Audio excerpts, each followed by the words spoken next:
have your woman! She still lives! Outlander, maybe you don't hear so well.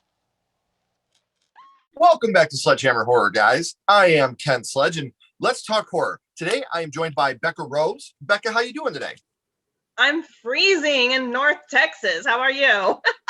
I am doing well. You are in the middle of a blizzard down there right now, and I am so sorry. Make sure, like I was saying, that you stay inside as much as you can. Drive safe. Record breaking for Texas. Yeah, exactly. Yeah, you got this. Is this the most snow that you've had that you can remember? For this area, yes. And actually for my lifetime, other than being on tour, but when I was on tour, it snowed where it usually snows. So I grew up in California, and the only place that it snowed was in the mountains, or it hailed one day when I was in middle school down in the LA basin. So yeah, this is big we're for both me. actually in the middle of a snowstorm right now. I'm expected to get 12 inches. You've already got 8 inches down there. So Yeah. just try to keep yourself safe. I know how scary it is. For those of you that are not familiar with Becca, she's a Melissa McCarthy type mixed with a little bit of Kathy Bates from Misery, which are two amazing things to put together. So a little bit about her. She stars in the thing that I'm most excited about is 13 Fanboy. You can see the picture back there. This not only has Becca Rose in it, but it has Lar Park Lincoln, Kane Hodder, Corey Feldman, Jennifer Banco, Dee Wallace, and it was directed by Deborah Voorhees. Mm-hmm. So fantastic cast and crew. It was great. And fingers crossed, we'll get a release of on Friday the 13th in August. Hopefully, fingers crossed. But also Ghost Party you got coming up, also with Lar Park Lincoln. But of Walking Dead fame, you also have Major Dodson on there. And then from Escape Plan, Christian Stokes. Something I'm really excited about, though, Lifetime Cellmate Secrets. You're in that as Casey Anthony's bunkmate. That is crazy. I can't wait for that to come out, man. I'll have to send you some photos because I'm the lifer. Yes. That means. Yeah. No holding back there. Nope. 13 Fanboy. That's something that I'm super stoked about. It's something I've heard about a little bit ago, and I've been very, very excited about it. Obviously, spoiler free. I don't want you to become the whipping boy, so to speak. But is there anything you can tell us about it that we don't know yet? Ooh, I'd get in trouble, I bet. But I guess what I can tell you, at least about my part in it, is that my role as Regina McAllister is much like my real life role helping out Lar with her conventions and her studios, with her acting studio. Yeah. See, I can't wait. It's something I'm so excited about. Can't give too much away now. Right. I don't want you getting in trouble, and I'm excited to see it. So obviously, Friday the 13th has had a major, major influence on my life. When I started SledgeHammer Horror, this was the first piece of merchandise we ever made. So fantastic. That's how important Friday the 13th is to me. So to see these people, Lar, Kane Hodder, Corey Feldman, everybody coming back together for something, to me is just super exciting. And I'm very excited to see where this goes. Me too. So we talked about the future a little bit and what you got going on, and we know what you're doing right now, but Becca, I want to take it back to the past, and I want to talk about the first horror movie you ever watched and what started the ball rolling for you in the horror genre. And your first horror movie was Children of the Corn, Stephen King. He Who Walks Behind the Rose. He Who Walks Behind the Rose. Yes. Yep. I grew up in a little town called Sand Creek, Michigan, and we had more ears of corn there than we did people. And me and my sister would literally play Children of the Corn, running through the corn stalks, Outlander. Like we did that. And it's fun whenever this is only the second time I've ever got to talk about this film on here. Oh, and wow. I am so excited that I get to talk about it again because I do genuinely enjoy it. Do you remember about how old you were the first time you had seen it? I was 7 years old. I was going to take a little sidebar because I have my own corn story. If you've ever been to Rochester, Minnesota, it was the town I flew to when I first went on tour with Sesame Street Live, a totally different genre. We had rehearsal in Rochester, and I'll never forget when the plane was coming in that the highlight of the town was the big corn water tower. But then as you got closer, you realized that all the the patchwork in the ground was rows and rows of corn. And I was like, oh my God, is Malachi and Isaac gonna be here? I was like, ooh, my real life experience with the cornfields. That is so awesome. Just imagine you walking through like, he wants you too, Malachi. He wants you too, Malachi. Yes. Oh, I love it. I was 7 when I started my, my obsession with horror films. And you look back on, if you watch Children of the Corn now, it's rather tame in comparison to what we have. But back then, this was a terrifying movie. I mean, it was terrifying. Yeah. Oh, 100%.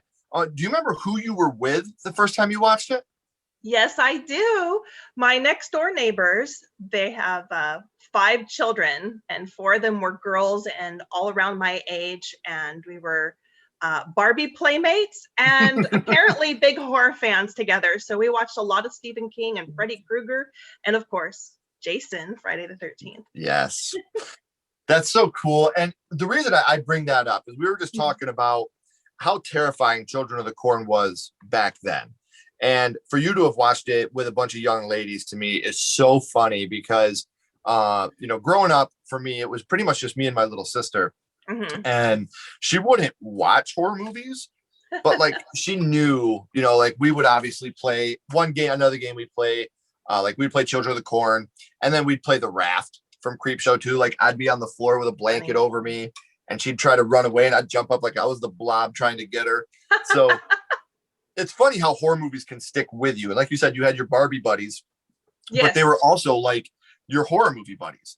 And it's funny that 2 of those things have stuck with you right? all these years. Like that's so amazing to me. And that's why horror is so special, because it connects us. Even as kids, it's something that we always remember doing these things with the people that were close to us. Mm-hmm. And talking about how scary this film truly is, there's a lot of scenes that I know you could choose from, but which scene do you think affected you the most from Children of the Corn, Becca?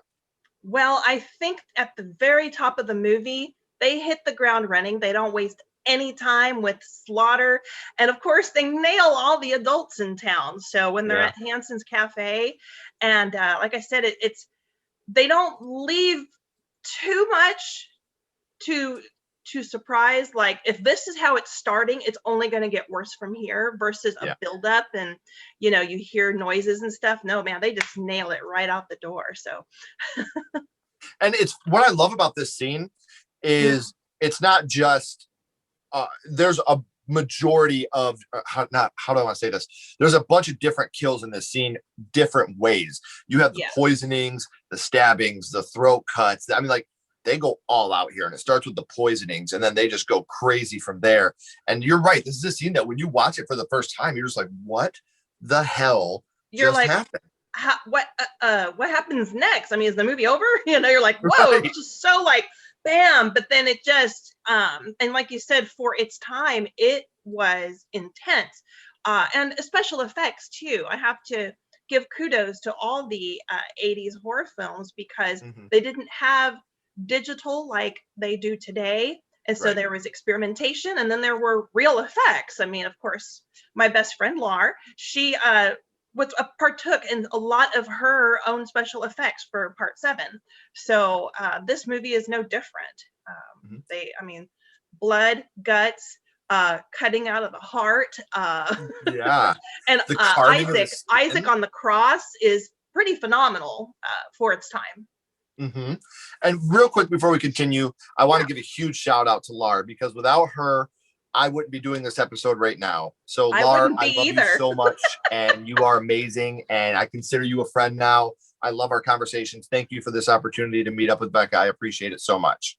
Yes, I'm so grateful to have her. She and I met actually without trying to be involved with film. We met through a network, and through this email network, and you have one option where you could post stuff about industry things, auditions or whatever. Then they have this personal life stuff, and I sent out an email saying, does anybody have any Boy Scout uniforms that they could that for sale, because they're really expensive to buy brand new, and my son was kind of not sure if he was going to stick with it or not. And so she messaged me. Her son Trevor is an Eagle Scout, and so we bonded through our boys and needing to find uniforms for Boy Scouts. So, That's so cool. lo and behold, they like to go camping at lakes. Oh, uh-oh.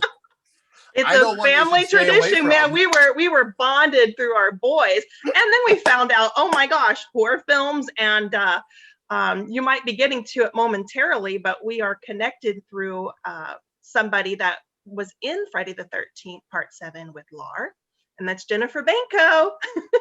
It's actually almost there, but almost there. We'll come back to it.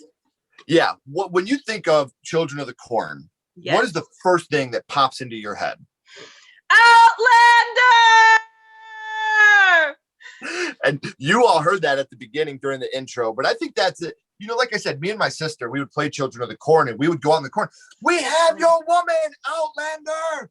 Maybe you don't hear so well. It's such a fun thing. And watching one thing that, Isaac was an adult. We know that now. He wasn't a kid. He was an adult. But a lot of the other people in here, they were kids. And something funny to watch now when you go back and rewatch, because when I'm about to do these movies, I always rewatch them because I don't want to look stupid when I'm doing this.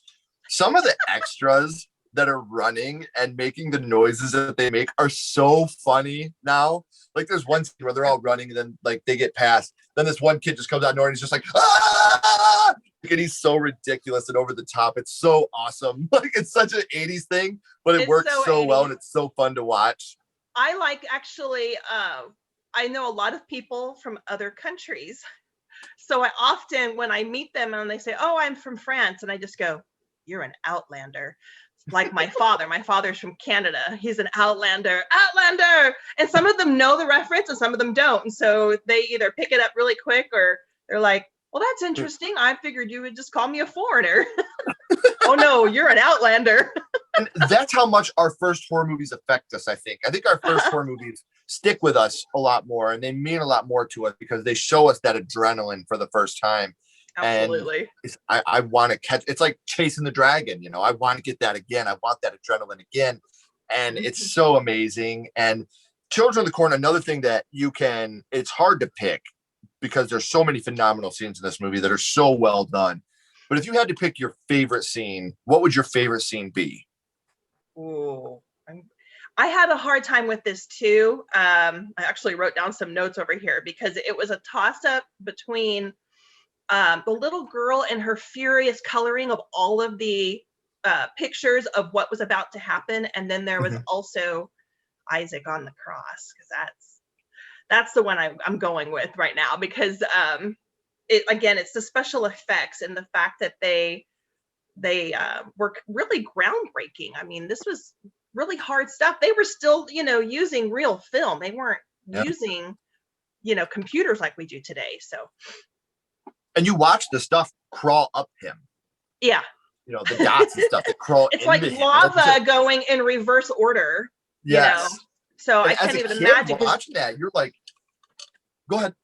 Oh, I was gonna say, I wonder if they recorded a volcano that was erupting and then they played it in reverse and layered it over the top of him, because that's what it reminded me of. Yeah, and it's one of those things where you look back at the stuff we watched when we were kids, like this. You got Jaws, you got Friday the 13th, The Thing, American Werewolf in London, these movies that were so fantastic with their practical effects. And, that's what we knew back then was practical effects. So to see something digital like this at this time, which it looks digital when you're watching it, even now today, you're just like, what is this? I remember as a kid, that scene always stuck with me. And then right afterwards, how the cross pops out of the ground and goes flying. That's scary. Even watching back today, man, they did good on this. I love how that scene looks. Yeah. So I don't know how they did it with all those kids, though. Oh man, I'm gonna go dark on you here for a second, Becca. It's a question that's always weird to ask, but what kill is your favorite kill from the Children of the Corn?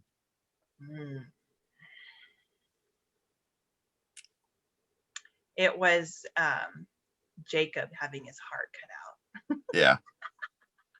See, it's just, I love that. But here's my thing. Can you really count Isaac's as a kill? Something we were just talking about, because he comes back. Yeah. And I love Malachi's poopy face look Isn't it hilarious? That's something we talked about through email, but you're right. Like, it's so funny when you see his. Yeah. What it reminds me of is like Scooby-Doo's face. And the reason why I go to that tangent is because I'm going to tell on my almost 19-year-old son that we couldn't watch horror films when he was little. His name's Robbie, because he was afraid to watch Scooby-Doo when he was 5. And I was like, well, if he can't watch Scooby-Doo, and that face going, oh, Shaggy, how's he going to watch anything? And then, of course, as he got older, when he was like 10 or 12, we started watching Children of the Corn and Friday the 13th. And he goes, that stuff's boring. And I was like, well, what happened from can't watch Scooby-Doo to now? I'm like, I missed the threshold here. Right. Yeah, that's literally 0 to 60 there. Exactly. So we talked about your first horror movie, The Children of the Corn, and what that movie means to you. But now, real quick, Becca, I'm going to go scream on you here for a second. What's your favorite scary movie? What is your favorite horror movie of all time? It's Children of the Corn. To me, it's like, it's the one that because it was my first, it set the bar really high, because again, that really strong opening and everything. And I do like the thrillers, like say Sixth Sense, for instance, because you're watching it and you can't figure out what happens till the very end, and then you're like immediately have to go back and watch it again because you know you missed stuff. But as far as horror and slaughter and all of that, Children of the Corn just takes the cake for me, because it came on so strong. And then it's like everything else I watch, and I'm not dissing my 13 over here, because we get to it. Let me tell you, I can't give anything away, but let's just say I got splattered in a few things because I worked behind the scenes as well as on camera, and so I'm not going to tell you who I helped splatter, right. But it's really good. What I like, what's different about it is that Jason, he's coming, and so there's a really good buildup, and so it gives you that seat of your pants. Whereas with Children of the Corn, you're like, oh my God. And then the rest of the movie, you're sitting like this, going like this. Right. Versus Jason, you're like, okay, he's coming. And you're getting ready. And then there and then you start cheering for him, But with Children of the Corn, you're like, dang, that was so awful. The first one, what's that? Oh my God. Yeah. It just goes crazy from there. So they're different and they're both great, but I have to give kudos to Children of the Corn for that very reason. Sure. Well, and that actually kind of leads me to my next question. Children of the Corn was not a one-off movie. It did have sequels, and just recently I had a made-for-TV remake. Are you a fan of any of the sequels or the made-for-TV remake, or that just not for you? Or I have to say I've watched them a few times, and they just didn't cut it for me. But that's not to say that sequels aren't great. Sometimes they really are, and sometimes they really aren't. I would say that they're kind of middle of the road for me. Children of the Corn, the original, just like I said, man, it's all in your face, and so then it's hard to stay there. Whereas I think the longevity of something like Friday the 13th is because it brings you into the life of this. In a way, you kill off all the adults in the town, and then as the kids age, I mean, pretty soon the town's going to die off. I was like, this really, it didn't really need a sequel. And I agree with you. There are certain movies that I think would have been perfect.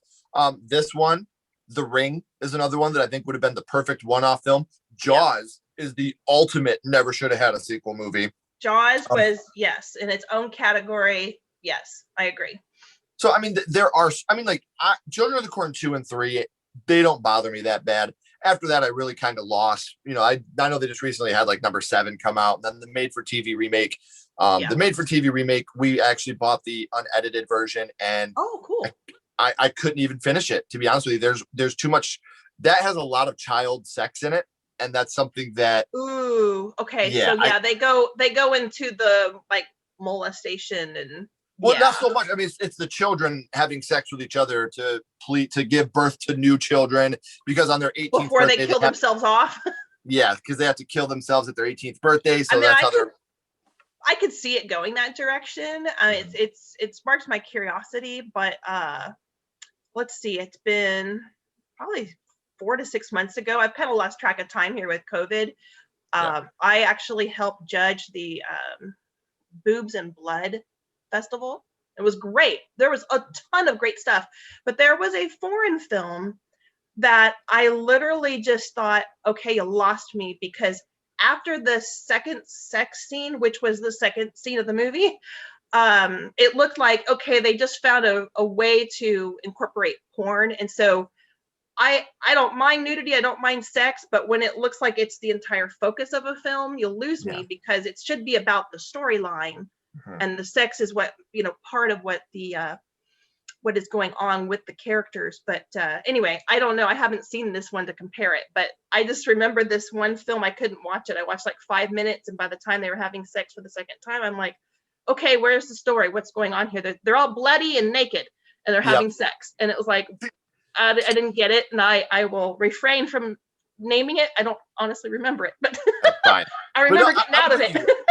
I've always said I don't need the sex and all that in a movie. It's just not for me. It's something, now that I have daughters, and it's just not something I look for when I'm watching a film, unless you do it awesome, like in Jason Goes to Hell, when the girl gets the pole through her, and like, that's cool. I can handle that. Well, I mean, there could be sex appeal. There could be, as long as it's not the main thing, because then it looks like a porn. So yeah, it loses the focus of the horror. Right, exactly. It becomes a totally different genre. So yeah. And before we get off here, Becca, the last question, I always ask this to everybody. I think I know the answer already, but I gotta ask. We're going back to Children of the Corn, and what we're doing is we're ranking this on a skull count. 0 skulls being the worst, 5 being the best. We're not critics. We're not judging it on production or how it did in the box office. We're judging this strictly on what this movie means to you and how it affected you. So Children of the Corn, 0 to 5 skulls, your ranking would be? 5 skulls. I had a feeling that's where we were going. Was it like pretty apparent? Yeah. Well, I love that, because to be honest, House from 1986 was my first horror movie. Yeah. And the poster's behind me all the time. That's how much this movie means to me. I still watch this movie 5-6 times a year. So this movie is an absolute 5 for me on how it affected me and what it means to me. So before we go, everybody, I didn't say this at the beginning, and I should have. I'm sorry, Becca, but I have all her social media links down here in the description. Make sure you're giving her a follow so you can get updates, not just from me, but from her on F13 Fanboy and all the things that she's got going on in the future. Everything from Cellmate Secrets. You're going to want to follow her, because she's going to give you the updates a lot faster than I am. I promise I'm going to try, but following her on social media is definitely going to help you to get the news faster. So, and before I go, I wanted to mention again, my association with Lar. Before I knew her, I actually grew up in the same dance studio as Jennifer Banco, who I knew as the girl who was making movies in Hollywood, the cute little blonde. Well, of course, I was her age, and then she was playing the young Tina in Part 7. And then all these years later, I meet Lar Park Lincoln. And we started talking, and I was like, wait a minute. I had to like jog my memory, because, I was more of a Stephen King fan, but I was like, wait, Jason, Part 7? That's Jennifer's. And I put 2 and 2 together. I went and dug through an old box of recital programs, and I found Jennifer's and my name on the same program. And I was like, look, Lar. And now you guys are working together. Yeah, now you guys are working together again. Well, and all of us are on 13 Fanboy, which was really cool. Yeah. That is so cool, man. It's one of those things where you always love to see this stuff, especially like YouTube made it, so to speak, and you guys were together, and that shows just how dedicated you both were to still be doing what you were doing then, and doing this now together is so amazing. It's so incredible. It was really great to see Jennifer again after quite a few years. She went into more movies, and I went on tour as a dancer. So we went a little bit different direction, and then came back around again. And it's been great. It's been great to have a little reunion with her. Yeah, that's so cool. And I'm so glad that you guys were able to do that kind of stuff. It's incredible to catch up with someone that you knew as a kid, and to see that you're both doing so well and you're both successful, because you always wish that for your peers and the people that are close to you. Yes, and it was really great hearing back from the studio owners because they saw our pictures on social media and they're like, "Oh my gosh, they were just so proud." Right. That's kind of fun. So make sure you guys check all this out. F13 Fanboy or 13 Fanboy, I'm sorry. It's something that I'm very excited about. So you will be getting updates from me. I know I just said it and I sound like a broken record, but the links are down here in the description. So Yes. please give her a follow so that way you guys can check this stuff out. As always, don't go anywhere. Got a couple more questions for you, Becca. Everybody else, I'm Ken Sledge. Keep talking horror. Stay what you are, and we'll see you guys soon.